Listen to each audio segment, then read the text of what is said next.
Hello friends, बात चल रही है ट्रिग्नोमेट्री की। ट्रिग्नोमेट्री में तीन वर्ड आते हैं, ट्रीगोनोमेट्री। ट्री का मतलब ट्राइब कह देते हैं, तीन, गोनो यानी कि साइड्स, मेट्रियन मेजरमेंट होता है यानी कि माप। यानी तीन कोणों का, तीन भुजाओं का माप हम ये कह सकते हैं कि इनका भुजाओं का आपस में कोणों के साथ क्या संबंध है, वही ट्रिग्नोमेट्री है। हम बात करेंगे ट्रिग्नोमेट्री की तो बात होगी एक राइट एंगल ट्रायंगल की, क्योंकि हम राइट एंगल ट्रायंगल के बगैर ट्रिग्नोमेट्री के बारे में कल्पना नहीं कर सकते। दोस्तों, जो कोण 90 का है, 90 का है, उसके सामने आपको मिलेगा कर्ण, इंग्लिश में बोलते हैं हाइपोटेन्यूज। जो एंगल है, आपको जब भी ट्रिग्नोमेट्री लिखनी है 6 फंक्शंस लिखे जाते हैं, sine, cos, tan, cot, secant, cosecant. ये 6 फंक्शंस बिना एंगल के कभी नहीं लिखे जाते। मान लीजिए इस ट्रायंगल को नॉमिनेट अगर हम कॉर्नर को करते हैं तो साइन सी, कॉस सी, टेन सी, कॉट सी, सीकेंड सी, कोसेकेंड सी। ये सी एंगल हर एक के लिए हमने यूज किया, तो जिस एंगल को हमने यूज कर लिया वो हमारा बेस हो जाता है, यानी कि आधार होता है। उसके बाद जो तीसरी भुजा बचती है वो है हमारा लंब, यानी परपेंडिकुलर। और अगर मैं आपसे ट्रिग्नोमेट्री के बारे में ज्यादा चर्चा ना करूं तो हम ये कह सकते हैं कि त्रिभुज के, समकोण त्रिभुज के जो न्यून कोण हैं, दो होते हैं, जो न्यून कोण हैं उनका भुजाओं के अनुपात से संबंध ही ट्रिग्नोमेट्री है। अब भुजाओं से संबंध आप कैसे कैसे कर सकते हो? भुजाओं से मान लीजिए मैं आपको कहता हूं कि ये भुजा P है, ये भुजा B है, ये भुजा H है, side P, side B, side H। Then how can you establish the relations between two sides from the three? पहला है P और H का रेशियो जो है उसको हम बोलते हैं साइन। दूसरा B और H का रेशियो वो होता है कॉस, और तीसरा P और B का रेशियो जो है वो होता है टेन। यहां तक ये 3 रेशियो हो गए। अगले 3 रेशियो दोस्तों इन्हीं के उलट है। जैसे पहला है तो पहला आखिरी वाले का उल्टा होगा, यानी कोसेकेंट होगा H/P। ये P/H है, ये होगा H/P। दूसरा सेकेंड होगा, दूसरे सेकंड लास्ट है तो सेकंड वाले का उल्टा होगा H/B। और थर्ड जो है उसका रेसिप्रोकल होगा हमारा फोर्थ, यानी B/P। इस प्रकार से भुजाओं का यानी साइड्स का रेशियो एंगल के साथ अगर लिखा जाए दैट इज ट्रिग्नोमेट्री, इजी। लेकिन इसमें दोस्तों एक बात का ध्यान रखेंगे आप कि अगर आपका एंगल चेंज हो जाता है, मान लीजिए अब हम ए एंगल यूज कर रहे हैं, तो ये वाली साइड हमारी हो जानी है बेस, यानी आधार बदल जाएगा कोण के हिसाब से।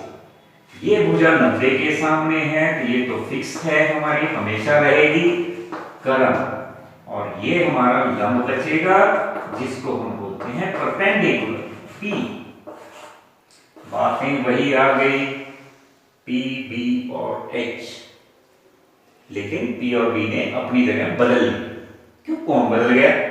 अब अगर हम इन्हीं ट्रिग्नोमेट्री के रेशियो को A एंगल के साथ लिखना चाहें, sine A, cos A, tan A, cot A, secant A, cosecant A,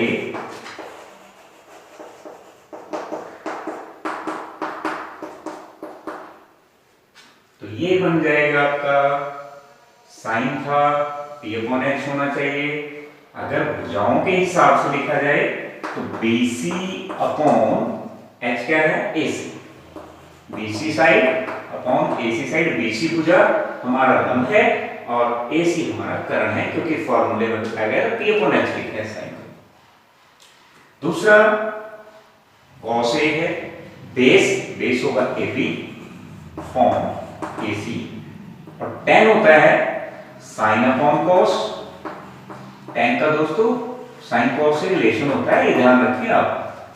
जब हम इनको भाग करेंगे AC से AC कट जाएगा, आपका बचा BC अपॉन AB। और अभी मैंने क्या बताया था कि पहले तीन अगर आपको पता चल जाते हैं तो आखिरी तीन इनके उलट होते हैं, रेसिप्रोकल होते हैं, व्युत्क्रम होते हैं। यहां cot A अगर आप निकाल लेंगे तो क्या लिखेंगे, बोलिए शाबाश, AB अपॉन BC, ये बनेगा AC अपॉन AB, और ये होगा AC अपॉन BC। इतनी सी बात है। दूसरी हम ध्यान रखें कि ट्रिग्नोमेट्री के अंदर हमें जैसे दो साइडें दी हैं किसी ट्रायंगल की, तो इसमें रिलेशन होता है पाइथागोरस। पाइथागोरस का यूज करके हम इसकी थर्ड साइड निकाल सकते हैं। पाइथागोरस कहता है x² = b² + p²।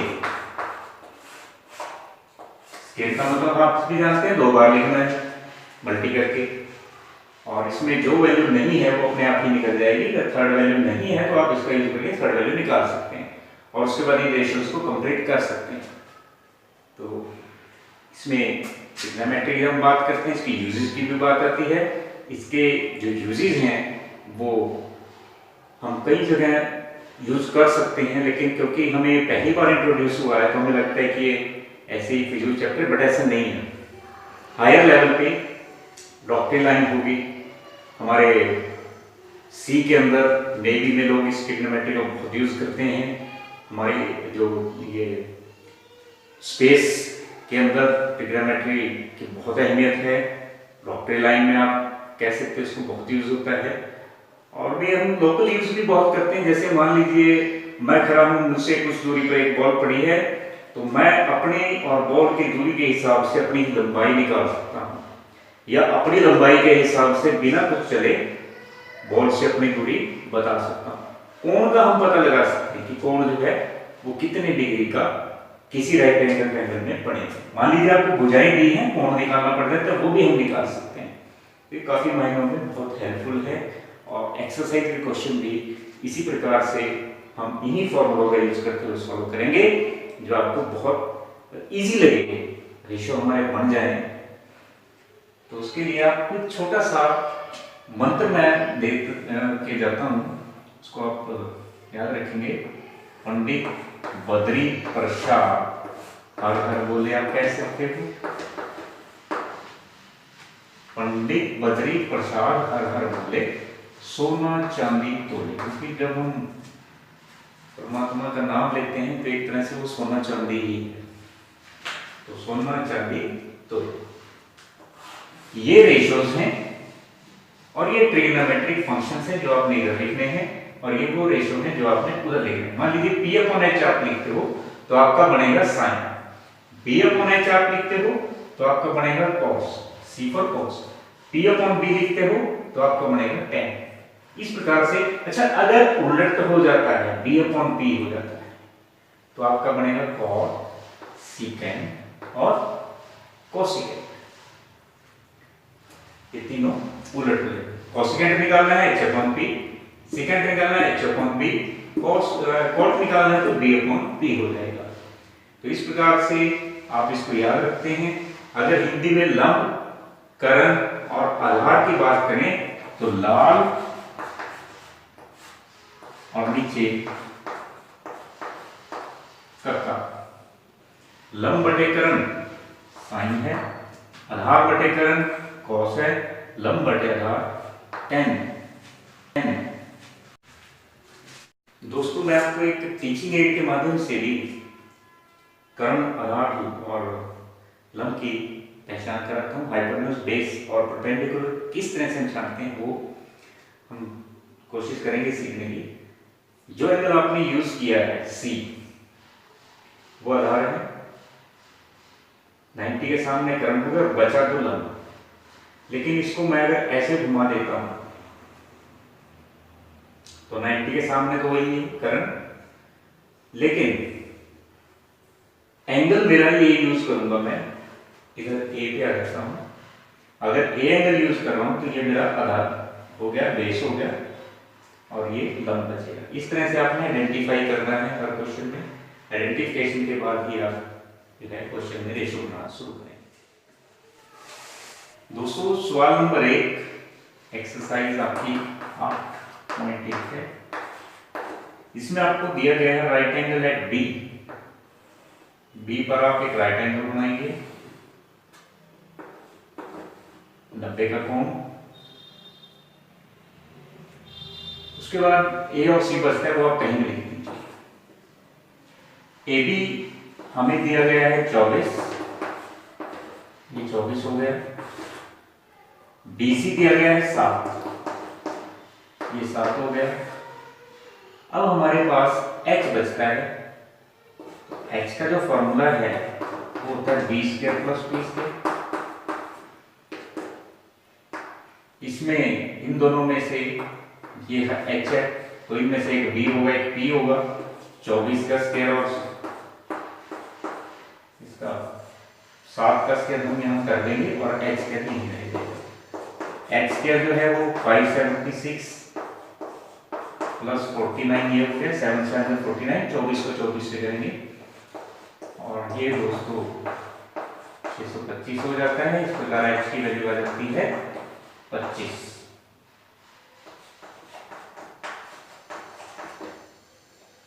H की वैल्यू 25 आ जाने के बाद हमारे से क्या पूछा गया है, साइन ए और कॉस।